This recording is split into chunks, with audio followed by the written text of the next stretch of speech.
Irmãos, o que acontece aqui? O evangelista João, o apóstolo João, ele começa narrando, desde o capítulo 1 em diante, ele fala que Jesus era o Verbo se fez carne, viveu entre os homens, salvou os homens. Ele começa o início mais ou menos desse jeito. Aí depois ele começa a falar sobre a transformação da água no vinho. Aí depois em diante ele fala da mulher samaritana, que Jesus tem um encontro com ela no poço, aquela mulher que era uma prostituta, mas ela teve um encontro com Jesus e ali a vida dela foi mudada e ela virou uma grande evangelista. Mais adiante ele fala também sobre a cura de um filho de um oficial. O oficial: Senhor, vai lá em casa, meu filho está doente. Ele vai, e seja conforme você pediu. Só que quando chega aqui no capítulo 5, a Bíblia fala que ele tinha que subir a Jerusalém, porque tinha as festas judaicas. E dentre 7 festas judaicas, 3 festas o judeu era obrigado a se dirigir a Jerusalém para fazer a participação dessa festa. E Jesus subiu a Jerusalém indo rumo a essa festa, para assistir a festa. A maioria dos comentaristas eles dizem que essa festa era Páscoa, mas a Bíblia aqui não relata, mas alguns textos anteriores dizem que Jesus estava indo próximo à Páscoa, a festa da Páscoa, mas aqui não relata que era Páscoa. Pois bem, e ele se dirigindo ali para Jerusalém, a Bíblia fala que perto da porta das ovelhas existia um tanque que em hebraico era chamado Betesda. Mas próximo à porta das ovelhas tinha um tanque que era chamado Betesda. A porta das ovelhas, para quem não estudou, Jerusalém era formada por muros, era circulada por muros. E dentre esses muros existiam 12 portas. Tinha a porta do esquerdo, tinha a porta velha, tinha a porta dos peixes. Por exemplo, a porta dos peixes é onde os comerciantes de peixe ali vinham descarregar ali os caminhões, os cavalos ali com as cargas de peixe, onde eles comercializavam. E tinha as portas específicas, eu estou trazendo para a qualidade já. Tinha as portas específicas. E a porta das ovelhas era uma porta menor que era destinada somente às ovelhas, ao gado que ia para o matadouro. Mas que matadouro é esse? O templo era dentro de Jerusalém e aonde tinha os muros. Então a porta das ovelhas, todo o rebanho que passava por ali, era direcionada para o sacerdote fazer o sacrifício. E a Bíblia começa narrando que Jesus subiu para a festa em Jerusalém, e que em Jerusalém, próximo à porta das ovelhas, tinha um tanque que em hebraico era chamado Betesda. Betesda significa casa de misericórdia. Betesda significa casa da graça. E o que quer dizer graça? Graça significa favor imerecido, favor não merecido, uma bondade para aquela pessoa que não merece. A Bíblia diz que Deus amou o mundo de tal maneira que deu o seu único filho para que todo aquele que nele cresce não perecesse, mas tenha a vida eterna. Essa é a graça de Deus manifestada na minha e na sua vida. A graça de Deus foi Jesus ter morrido na cruz do Calvário e ressuscitado no terceiro dia, para que todo aquele que nele crê não pereça, mas tenha vida eterna. Então ali tinha um tanque de Betesda, que era próximo à porta das ovelhas. Mas quando fala de porta das ovelhas, tem um sentido simbólico aí. E qual é o sentido? Aponta para quem? Para Jesus Cristo de Nazaré.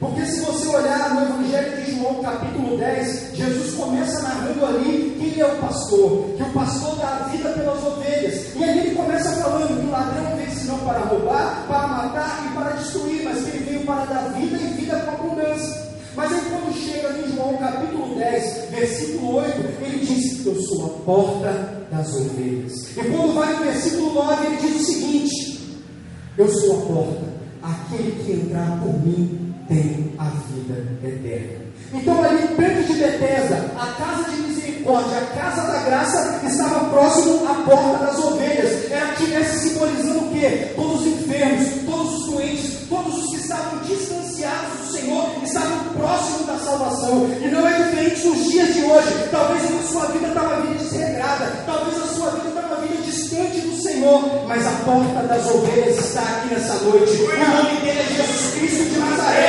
Ele veio para te dar vida e vida com abundância. Mas você tem que crer. Você tem que acreditar.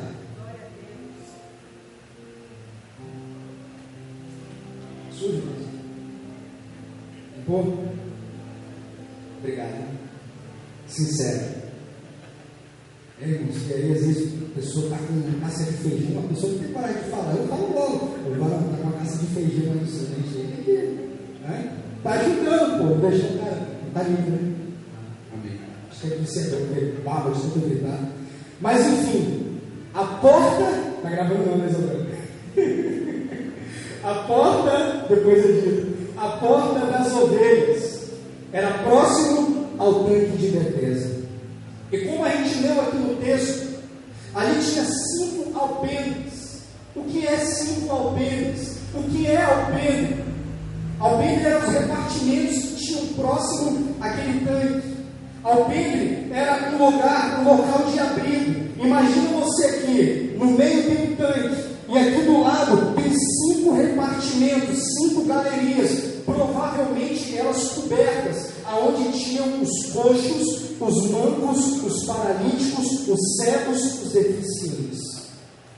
E a história diz que de certo tempo, de tempo em tempo, um anjo descia ali naquele tanque, agitava as águas, e o primeiro que pulasse na água era curado de qualquer doença que ele tivesse.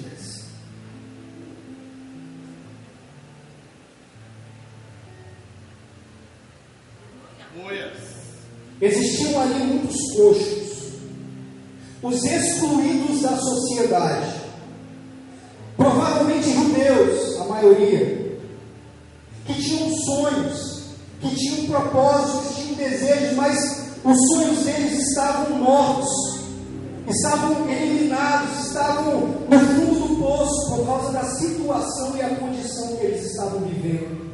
Talvez tinha homens judeus ali, envolvidos ali naqueles alpendres, que tinham o sonho de ser um sacerdote, que tinham o sonho de talvez fazer parte ali do ministério, mas só que o Levítico diz que se alguém tivesse algum tipo de doença ou deformidade, não poderia fazer parte do sacerdócio, não poderia fazer parte do altar. Então muitos sonhos, eu imagino, que ali estavam acabados.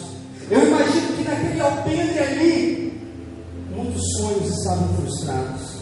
Muitas pessoas desanimadas, desiludidas da vida. E aquele lugar, aquele alpendre onde tinha coxos, cegos, mancos, paralíticos, doentes, ninguém queria se aproximar.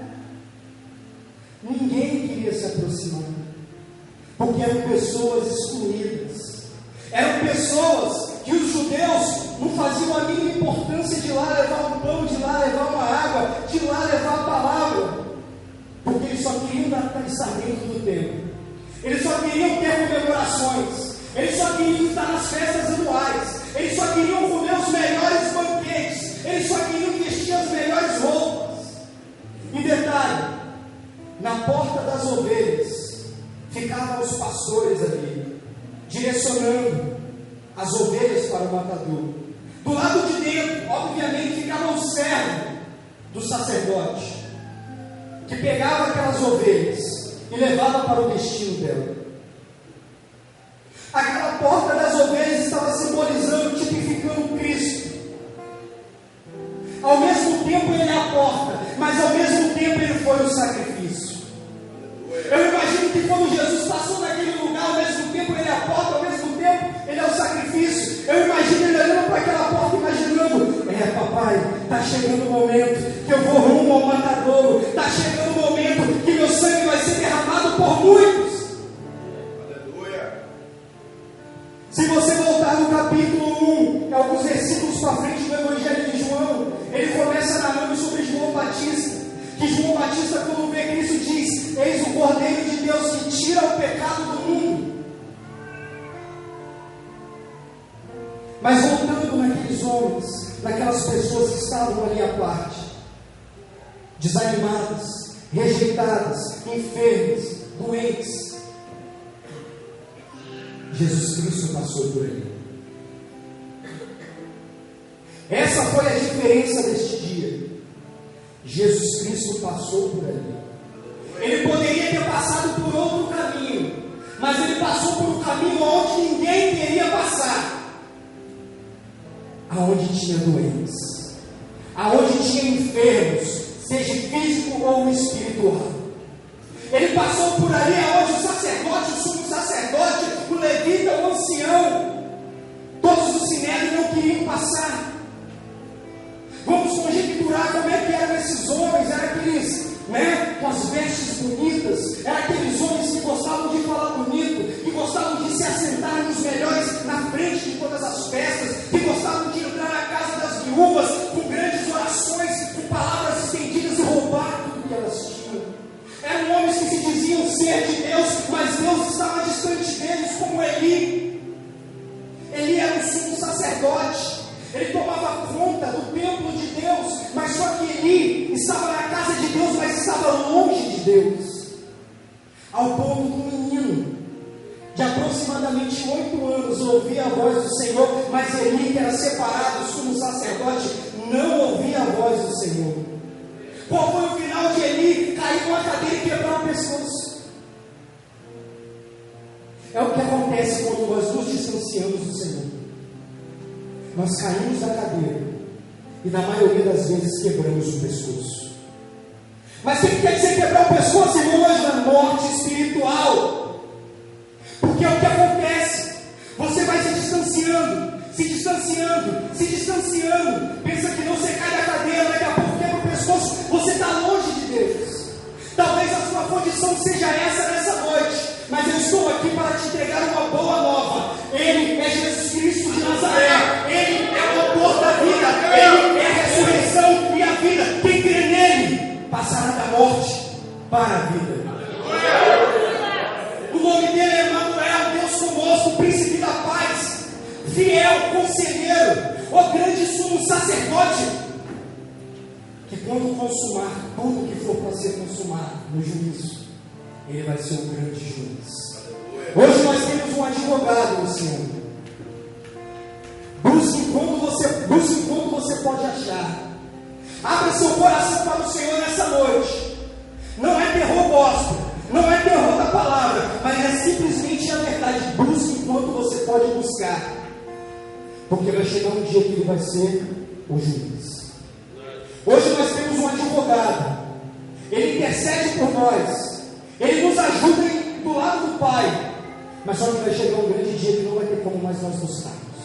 A Bíblia é clara. Ela diz que os mortos ressuscitarão em Cristo para a salvação. Porém, aqueles segundo as suas obras na terra ressuscitarão para a condenação. Ele conta uma parábola das ovelhas e dos bodes. Certo rei juntou as ovelhas do seu lado direito e disse: ei, entrai no meu reino, meus filhinhos, entre para dentro do meu reino, porque o reino pertence a vocês. Agora quanto aos bodes, venha para o meu lado esquerdo. O lago de fogo pertence a vós que pratiqueis a iniquidade. Se lembra o que eu disse no início? Eu não vim aqui a massagear o seu ego, mas eu vim entregar o evangelho do reino, que provoca uma atitude dentro de você. Duas coisas podem acontecer hoje: ou você crê nessa palavra, se arrepender e entregar seu coração verdadeiramente a Cristo e viver em novidade de vida, ou não crê e continuar sua vida mesquinha de pecado aí no mundo, ou não crê e continuar pecando, vacilando, ou não crê e continuar permanecendo do jeito que você quer. Ele te trouxe aqui não é para você continuar do jeito que você está. Ele quer provocar uma mudança no seu coração, ele quer provocar uma mudança na sua mente, ele quer mudar você de rumo. O que ele tem a te prometer nessa noite é a vida eterna. E isso é somente para os que creem. E isso é somente para os que andam segundo a vontade dele. Ele disse: aquele que está de pé, cuide para que não caia. Então a cada dia, meus irmãos, nós temos que cuidar. A cada dia nós já estamos enganjados, nós já estamos no caminho, temos que cuidar para não cair, porque o objetivo de Satanás é fazer-nos cair, o objetivo de Satanás é nos dar uma rasteira, o objetivo de Satanás é nos levar para o inferno, mas o objetivo de Deus é nos dar vida, coxos, cegos, mancos e paralíticos estavam naquele alpendre.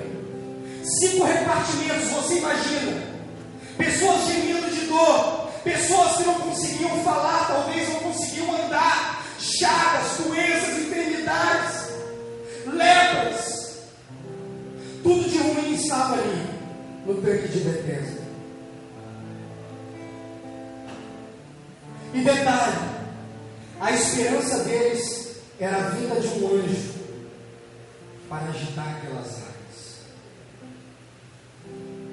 Mas por causa de um, não foi o anjo.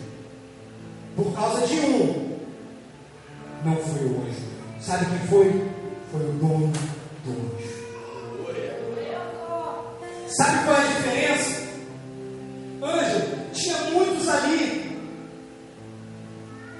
Sabe o pedido que eu tinha notado ali que eu ia falar? Anjo, tem muitos ali. E por que somente aquele que foi curado? A Bíblia diz que Deus conhece o coração do homem. Jesus já havia manifestado algumas obras.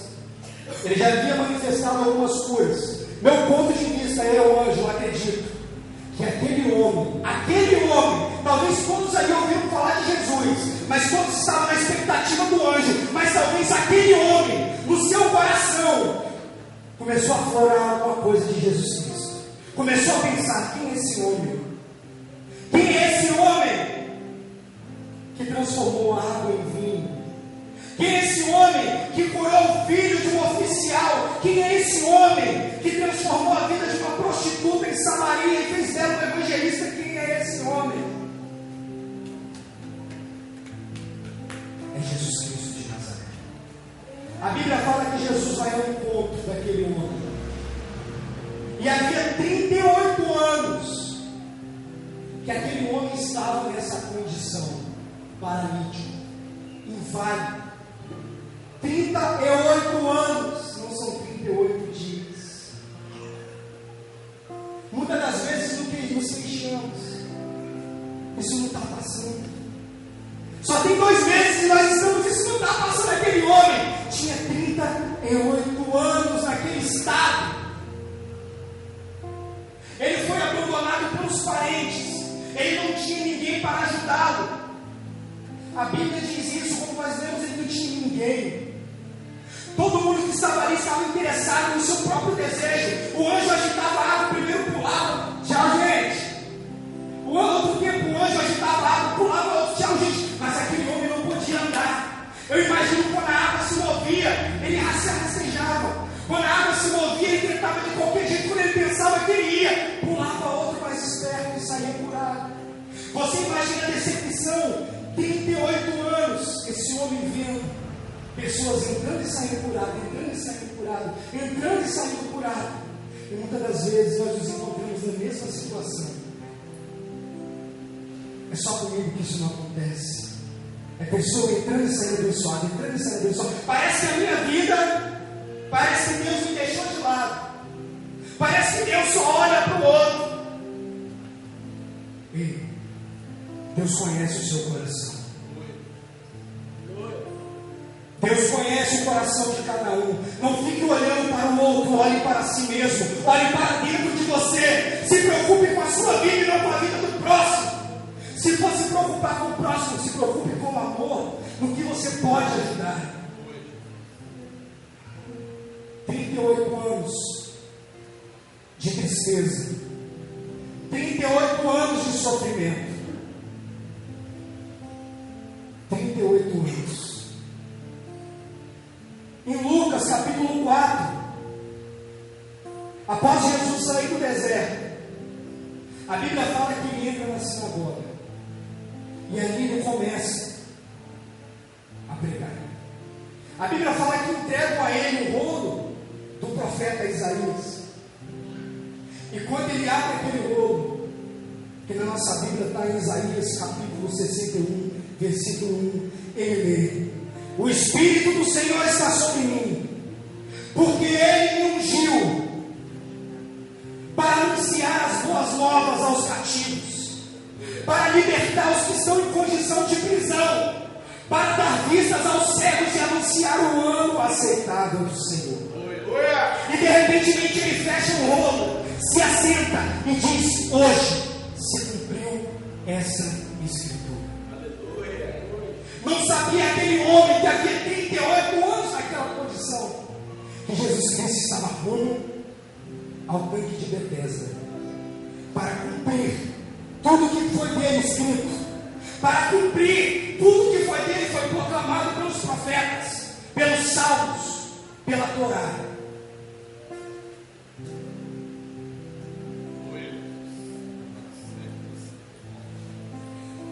Eu creio para mim que Jesus viu algo diferente naquele cara. A Bíblia fala que Jesus conhecia o estado dele. Jesus, vendo-o deitado, sabendo que estava nesse estado havia muito tempo, Jesus conhece o nosso estado. Ele sabe o que eu e o que você estamos passando. Ele não é homem para que minta, e nem filho do homem para que se arrependa. Se ele prometeu, ele é fiel e justo para cumprir. Ele é o Todo-Poderoso. Ele governa todas as coisas, ele tem o controle de todas as coisas. Se ele quiser curar, ele pode curar. Mas o que importa para ele mais, sabe o que é? Te salvar. O que importa para ele é te salvar. Porque ele te fez, ele te formou, não para você ir para o inferno. Ele te fez, ele te formou para você estar com ele na eternidade. Porque você é filho dele, você é servo dele, você é amigo dele. Ele quer restaurar o que foi perdido no Éden. Ele quer restaurar o que foi perdido no Éden. Porque o homem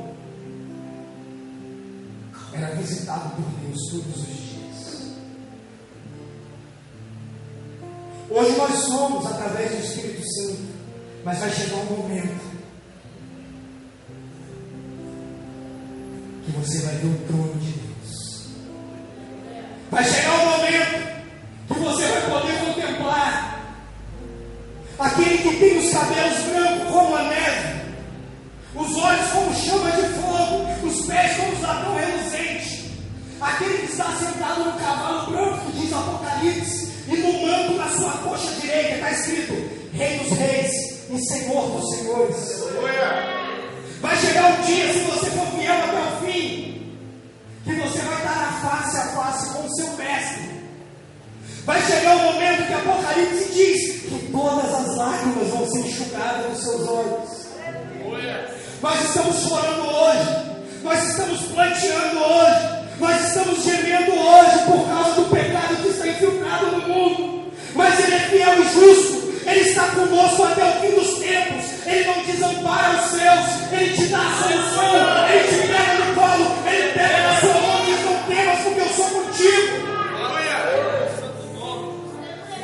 Tem dia, irmãos, tem dia que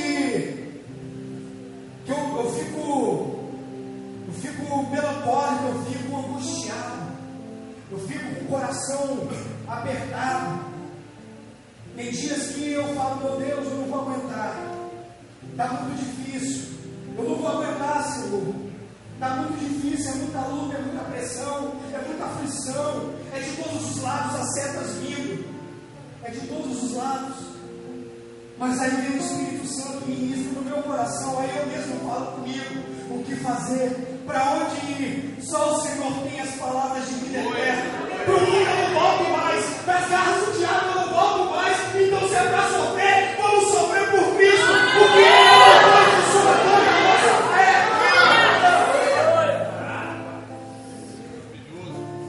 É muito sofrimento, irmãos, mas o que caracteriza o Evangelho é isso.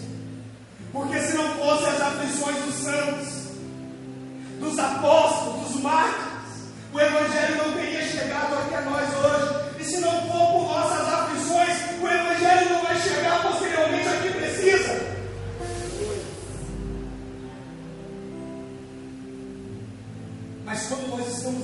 condição de tristes, angustiados, de muitas das vezes a nossa fé morrendo, aí Ele lança a palavra: vinde a mim, todos os que estáis cansados e sobrecarregados, e eu vos aliviarei. Tomai sobre vós o meu jugo, porque Ele é suave. Quando nós pensamos que não tem mais jeito, ainda que não aconteça o que nós não queremos, que nós queremos, Ele vem nos dar uma solução. Ele não perdeu o controle, Ele não tem como perder o controle. Ele é o dono do controle, Ele está com o controle na mão dele, Ele tem o controle de tudo. Agora basta você andar segundo o propósito dele. Como é que tem sido a sua caminhada? Como é que tem sido o seu olhar, homens? Você tem cobiçado muito a mulher do próximo? Você tem olhado para as mulheres da rua? Você tem olhado para as partes íntimas de mulheres? Como é que tem sido a sua conduta? Porque diante de nós aqui na igreja, você pode ser sentido, mas diante de Deus Ele conhece o seu coração. Deus, Ele conhece o seu coração. Ele sabe o que você vivencia dia após dia, e diante dele não tem como esconder. Por isso que a Bíblia diz que naquele dia muitos dirão: eu expulsei demônios do teu nome, eu curei enfermos do teu nome, eu profetizei do teu nome. E Ele vai dizer: apartai-vos de mim, vós que pratiqueis a iniquidade, porque eu nunca vos conheci. Sabe o que é a iniquidade? Estava conversando com a pastora Érica esses dias, cabeção, grande puro, super inteligente. É você estar na igreja, essa cura já virou uma oliveira. Mas é que quando você está no seu trabalho, passa aquela mulher em seus olhos lá. É você estar aqui na igreja ministrando. É porque a palavra de Deus está. Você chegar para o irmão e falar: mas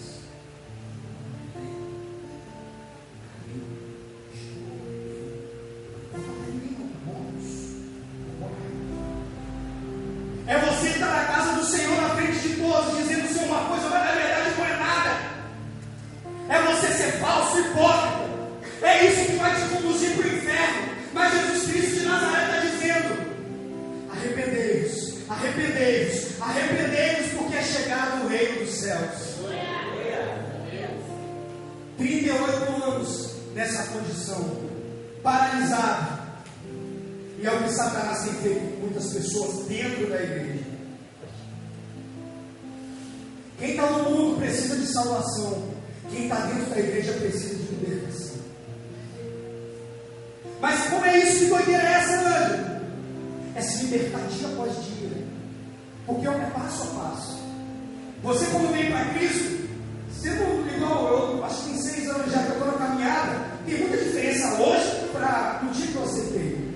Então foi tudo um passo a passo. Para você, cristão, que está na presença, precisa morrer dia após dia.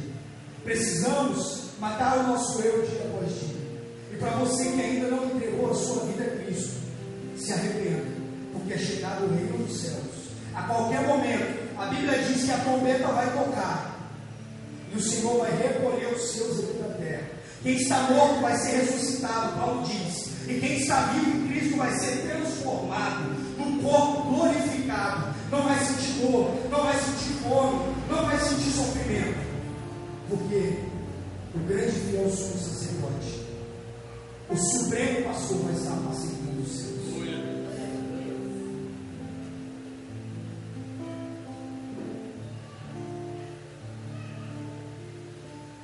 38 anos. Jesus vendo deitado, sabendo que ele estava necessitado de muito tempo, disse para ele: o que é que Jesus disse para ele? O que é que Jesus disse para ele? O que é que Jesus disse para ele? O que é que ele disse? O Quem é o guerreiro que vai gritar algo e falar?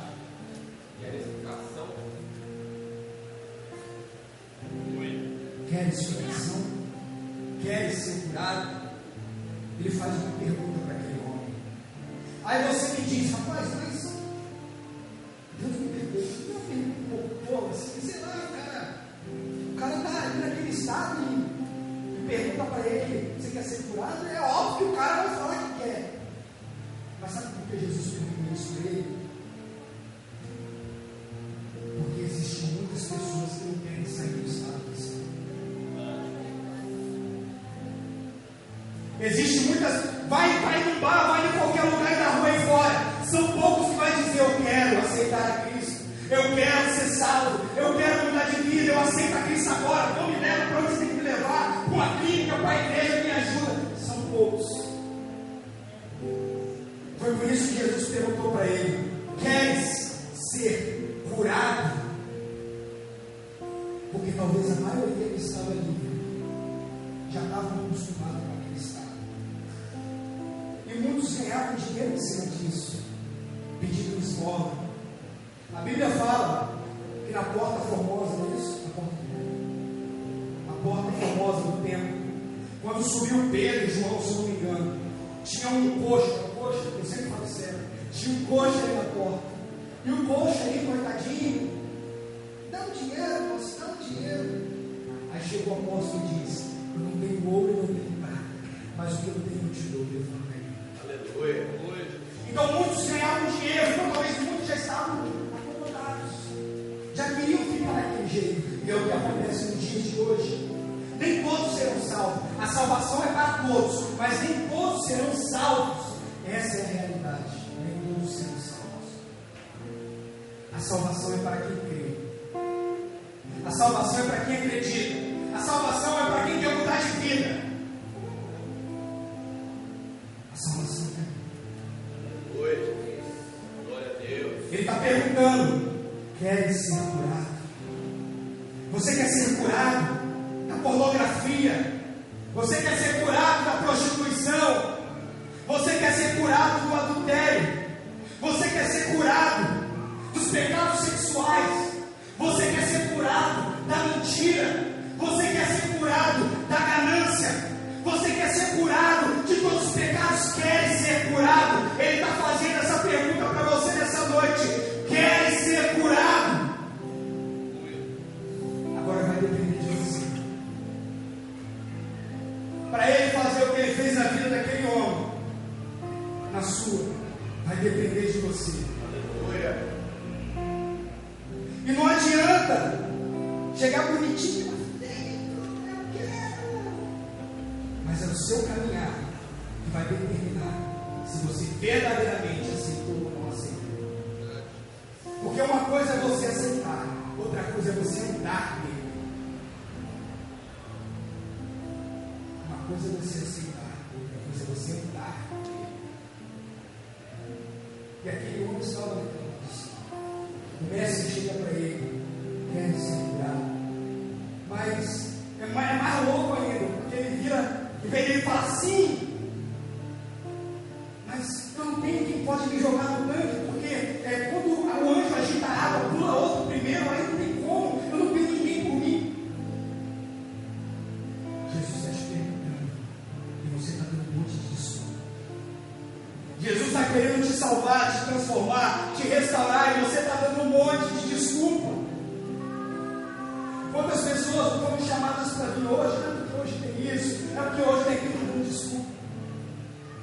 Rapaz, até que eu quero servir a Cristo, mas sabe o que é? Eu tenho que parar de beber, eu tenho que parar de cheirar, eu tenho que parar de praticar a comunicação, eu tenho que parar com isso primeiro, para mim depois aceitar Cristo. Não existe isso. Primeiro você dá um passo, primeiro você deixa de entrar, porque é Ele que vai fazer isso na sua vida. É Ele que vai agitar as águas da sua vida. Muitas pessoas aí fora estão querendo o anjo e não estão se importando com o dono do anjo. Nós temos muitos campos de Bethesda espalhados aí fora. Dá 3 pulinhos, passa no sal grosso que você vai ser curado. Né? Meninos, chegaram para minha esposa esses dias ali. Minha esposa está doente, irmãos. Aí, no ônibus, ela tem hemodiálise, ela está debilitada. Filha, eu tem Jesus na sua vida? Sou filha de Deus. Vai na igreja lá, porque tem um óleo que estava enterrado 3 anos no monte. Esse óleo é poderoso e cura tudo. Minha esposa chegou em casa e falei: meu Deus, sangue de Jesus. Chegou um outro esses dias, queria dar 3 gotinhas de água de não sei do poço de Jacó, do poço de José, do poço de não sei quem. Está queimado, isso é uma tua gospel. O cabelo ele viu que um tabaco lá, já tem os seus, então agora eu vou fazer um tabaco dentro da igreja, mas camuflado, porque é o que está acontecendo. É o que está acontecendo.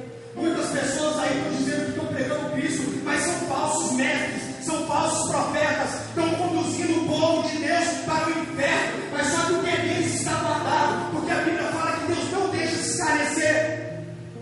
O que é deles está guardado, por isso que é muito peso, é muito complicado. Em termos, você entregar uma palavra que não é de Deus, assim diz o Senhor, mas é do seu coração, né, Zandrão? Sem dizer, você vai naquele calor de Deus, manda te dizer, pastor, porque Ele vai te dar um carro, Ele vai te dar uma casa, e Ele vai abençoar seu casamento, você vai ter o melhor dessa terra. Aí o vaso vai receber. Mas é como diz a canção: quando a luz se apagar, quando o louvor parar, quando o mover passar, e aí, você vai estar com Cristo. Aquele tanque de Bethesda simboliza o que está acontecendo hoje em muitas igrejas. Tem até uma igreja aí com o nome Arcanjo Miguel, sangue de Jesus. O apóstolo Paulo, orientado pelo Espírito Santo, diz que não devemos adorar anjos, mas simplesmente o Todo-Poderoso. É porque eu vou no Arcanjo Miguel, porque ele é poderoso. Miguel, sabe, guerreiro, brigou com Satanás, Judas disse. Entendeu?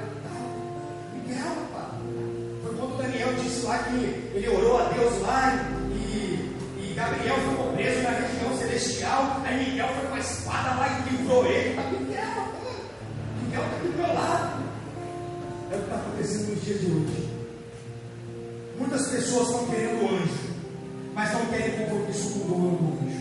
Muitas pessoas querem os milagres, as bênçãos, as curas, mas não querem ter um relacionamento com o dono da cura. E Ele importa te salvar e não te curar. A cura é consequência. Se Deus quiser, Ele vai curar a minha esposa. Se for a vontade dEle, Ele vai fazer. Mas se não for, glória a Deus por isso. Porque um dia, o que é certo para nós é a morte, se nós devemos transformados, é claro. E o apóstolo Paulo diz que o momento mais glorioso do cristão, mesmo que seja triste para nós aqui na terra, é o momento da sua morte. Por isso que aprove Deus usar a sabedoria dele e não a sabedoria deste mundo. Porque a sabedoria deste mundo fala que você tem que comer o melhor dessa terra, que você tem que viver bem. Mas a sabedoria de Deus diz: arrepender-se é chegar no reino dos céus. Aquela quiser vir após mim, começou a cruz, negue-se a si mesmo e siga. Essa é a sabedoria de Deus. A sabedoria de Deus é você andar em retidão, é você ser manso, ser humilde de coração, é você ser reto nas suas palavras, é abandonar as má conversações. Cuidado, irmãos, com as má conversações, cuidado com a fofoca. Isso está matando muita gente e deixando como estava esse homem de 38 anos paralisado. Verdade. Cuidado, irmãos, com o que você fala. Cuidado, cuidado. Isso é muito perigoso. De que adianta você ler a Bíblia 4 vezes, você ir no monte, você orar, você jejuar, mas chega aqui dentro e você está falando do irmão. Chega aqui dentro e você está cheio de concupiscência, cheio de pecado, cheio de sujeira no coração. Mas se essa é a sua condição, Ele está aqui. Eu pergunto: quer ser curado? Esse homem ele disse o seguinte: Senhor, não tenho ninguém. Pode excusar.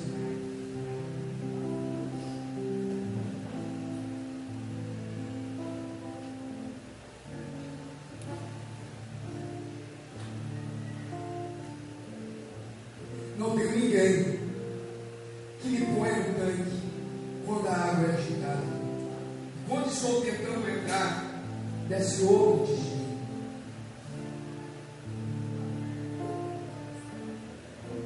Disse Jesus: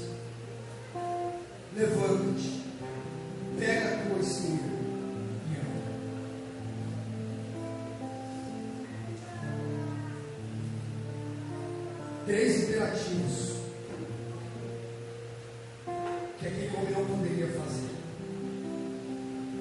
3 ações que aquele homem não poderia fazer no estado que ele estava: levantar, pegar a cama e andar. Mas Jesus é mestre nas coisas sobrenaturais. Aquilo que o homem não pode fazer, ele pode fazer. Os discípulos perguntaram: mestre, como é que vamos ser salvos então? Ele é um homem, não é cabível isso somente a Deus. Somente Deus pode salvar o homem, e através de Jesus Cristo de Nazaré. Temos que entrar pela porta da ovelha. Eu não sei como é que está a sua vida. Talvez esteja na mesma condição desse homem. Esse homem não tinha mais esperança. Mas o que promove a esperança foi ao encontro. Esse homem não tinha mais rumo, não tinha mais caminho.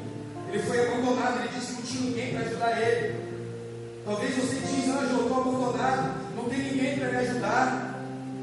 Eu quero caminhar, mas está difícil. Ei, concentre seu coração nele e não no homem. O homem é falho, eu sou falho, o pastor é falho, a pastora é falho, todos nós somos falhos. Se vive em Cristo e não em nós. Nós não somos nada. Eu não sou nada. Eu estou aqui pela graça. Eu estou aqui pela misericórdia. Eu sou como você, ser humano, falho. Mas só que a diferença daquele que tem Cristo é diferente.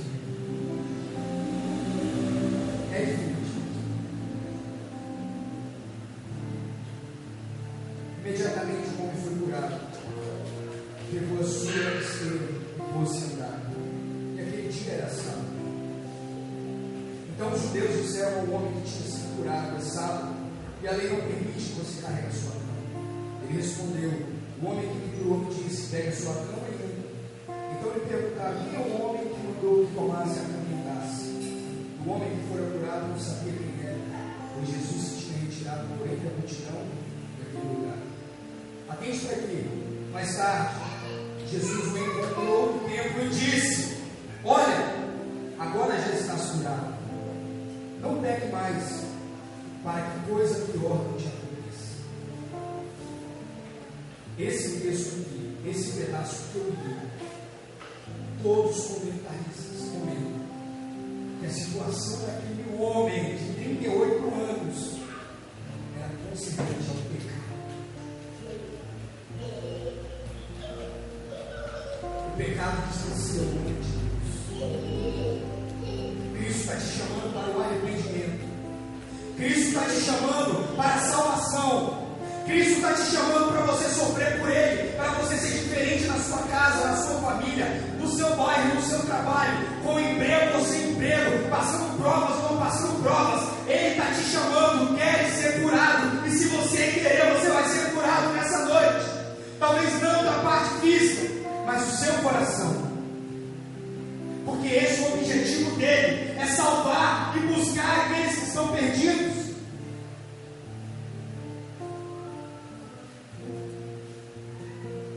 Os judeus criticaram.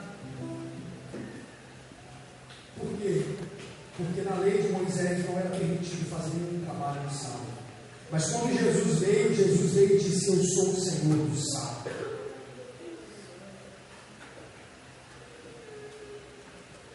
Muitas pessoas vão tentar lutar para que você não seja curado. Por aqui, a transformação. Muitas pessoas vão lutar. Que pessoas são essas? A maioria que está lá fora vai te oferecer tudo o que tira você de Deus. Mas agora vai depender de você, porque Ele não te obriga a nada. Por isso que Ele perguntou: queres ser curado? Ele não obrigou aquele homem, Ele perguntou.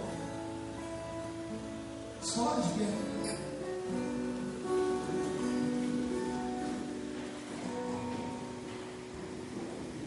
Você que ainda não experimentou esse poder maravilhoso, Jesus Cristo de Nazaré, Filho de Deus, que me transformou muitos aqui. Você que talvez tenha vivido uma vida horrenda, uma vida distante de Deus, você fala, Anjo, se eu te contar os meus pecados, você vai querer me bater, vai ficar com raiva de mim. Não. Jesus te ama, meu filho. Jesus te ama, minha filha. Jesus te ama. Não importa o que você está passando, Ele te ama. Aproveite esse momento. Se renda